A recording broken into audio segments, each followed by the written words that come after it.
Hi, welcome back to Guessagaingaming, and yes, I'm back with Trinity Fusion. If you didn't put the sound up in any of my videos for the last year or so, you would probably be able to guess which games I really like, because they're the ones I've made the most videos about without hearing the sound. So I've made quite a lot of videos about Trinity Fusion. I really enjoy it. The fact I'm still talking about it and still playing it says a lot, because as I've said many times on the channel, I have limited time and I play a lot of games. I play games on PC, I play games from Steam.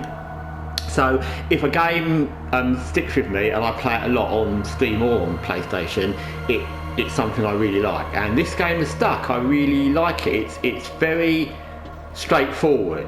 The art style's nice, the combat's nice, it's very straightforward. It's not a game that I mind at all being killed in, because it's very obvious from the way the game is that you're meant to be killed. And I'll explain that, because that's part of the reason I'm making the video. I kind of realised that different things that I probably didn't say in the first few videos because I was learning. So this is the first character. I'm doing a new run through, although I've got quite a long way in my other run, so I'm doing a new run just because I wanted to, really. Not particularly to make the video, I've been in it for a while. And this is the first character you get. And I think her name's Altana. And I like the way they've all got different colour hair. One's got pink hair, one's got green hair, one's got blue hair. And you'll use this one the most, because how this game kind of works, it took me a little while to twig all the little bits, is you need to get through her run to I need to kill the thing. You need to get through her run to the end, to kill the boss at the end of it, to unlock the next character that you can play, and so on, and there's 3 of them. And each time you unlock one, you can then find a place on each level map where you can kind of merge the 2 characters, and you get some of their abilities and some of their weapons, and you can pick which character you want to play and which run through you want to do at any point. So if Altana dies now and I go back, I've only got her, so I'll have to play her again.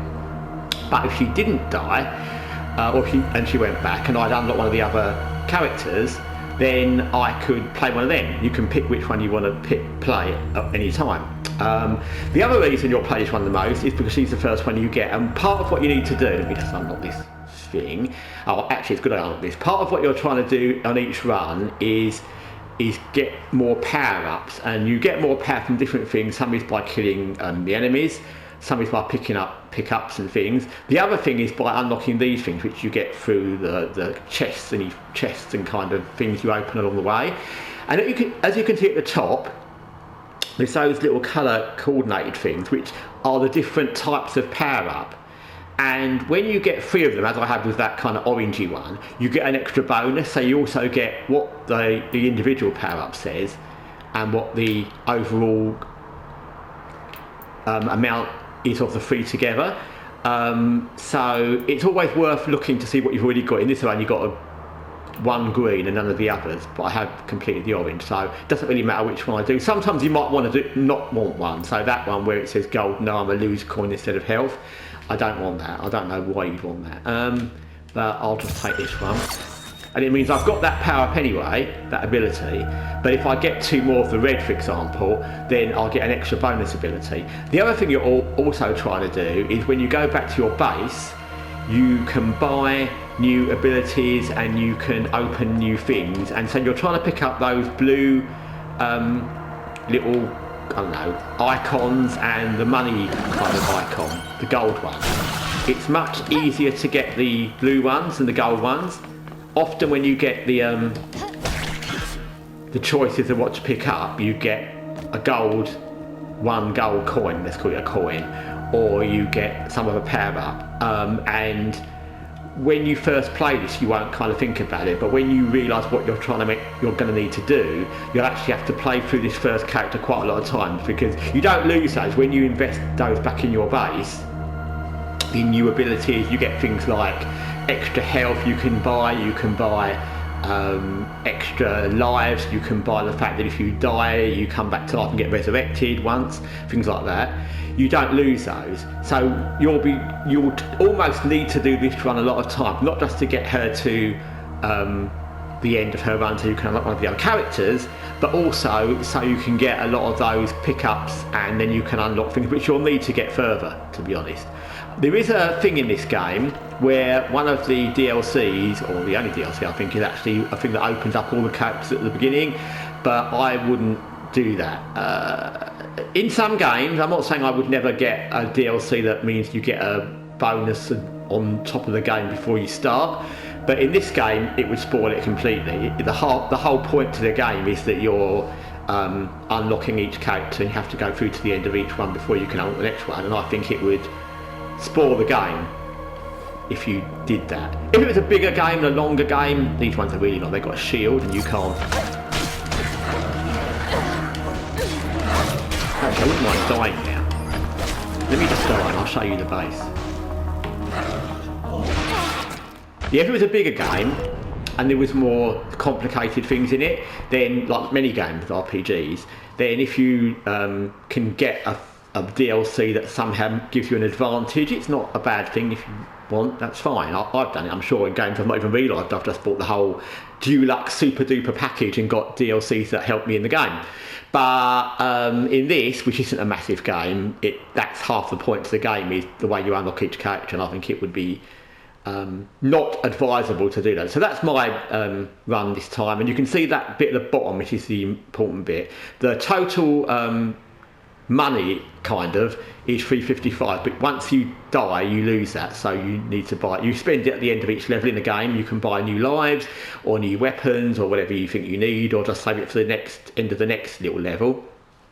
But once you die you lose that. The things you take with you are the total blue circle things and the total of that goldy coloured thing. Well, I've got two, so let me just show you what that does, because these are things I kind of knew, but I didn't really articulate them well in the previous videos because I hadn't kind of got all my thoughts together, and I've been playing this almost every day since I last made the last video, which is at least a couple of weeks, so I like this.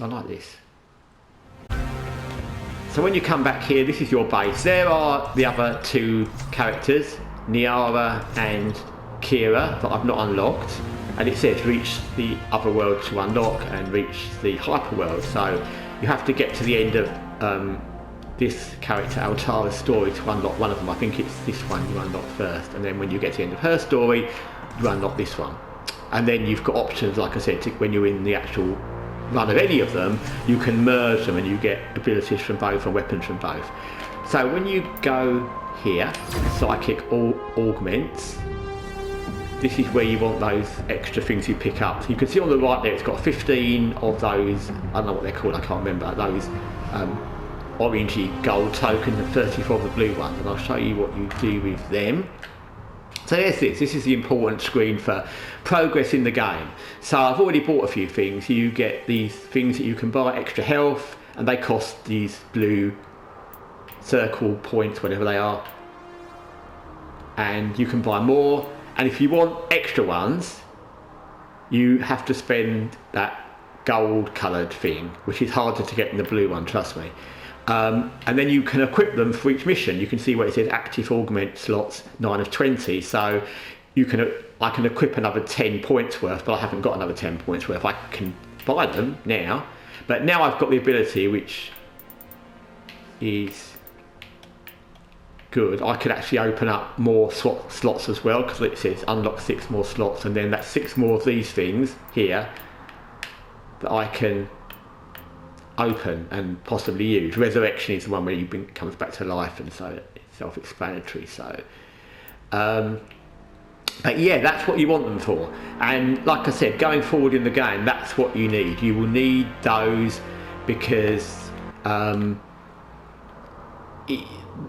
the things you pick up in the game, the weapons are good, and it's definitely an advantage if you pick up really good weapons, or you can buy them. That will help you a lot when you get, especially when you get to the end bosses.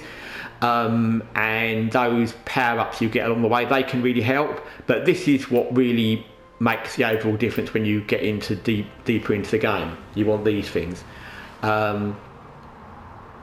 So yeah, that's what you're doing. So you've got a lot of things you're kind of concentrating on when you're doing it, and each time you start a new run, which I will just do, She always goes to the outskirts, the other two start at wherever they start, I can't remember now, but they start, these other people you can talk to, but I'm not going to go for all of that. The really cool pods are where the other two characters are. It's just basically, it's a quick travel around your base. I'm not going to go into all the details, I've told you the important ones. So this is where you go to your starting point, and like I said, the other two have a different starting point, they're on a different zone. And you start there, and like I said, at the beginning, you're going to want to survive a bit and get used to it, but as you get into this, you're going to realise what you're going to want to do is sometimes sacrifice Altara in the opening runs to get those extra points you can take back and buy extra things at your base, because that will help her get to the end of hers, and that will help the others when they get going, because you don't lose those, they last and they work for each character just needs to buy their own. So yes, that's more about Trinity Fusion. Like I said, I really, there's not many games where I can't think of anything I don't like about it, and this is one of those games. I'm not saying it's the greatest game ever or anything like that, because it is what it is. It's a platforming shooter, but there's nothing about it that I think I don't like that. I like the combat, it's nice and straightforward, it's very simple to work out how to do it. It's fast paced, but not so fast paced it's annoying. When you die, you don't feel you've wasted your time, because like I said, you get extra things you can take back, so even just running through to have a run through when you just pick up the gold and blue tokens and die, that's worthwhile. So I don't feel like I've wasted my time. I've never felt annoyed when I've died and thought, oh damn, I've got to go back, because that's part of the game. The artwork is nice, the way they're styled is nice, everything is good. I just like it. It's a straightforward, pretty simple game that is easy to pick up, it's fun to play, and for what it is, I've not played a better one. Anyway, thanks for watching Guessagaingaming, Trinity Fusion. I may even make another video of this game at some point in the future. In fact, I'm sure I will when I get to the end of it or something. Anyway, thanks for watching, take care for now.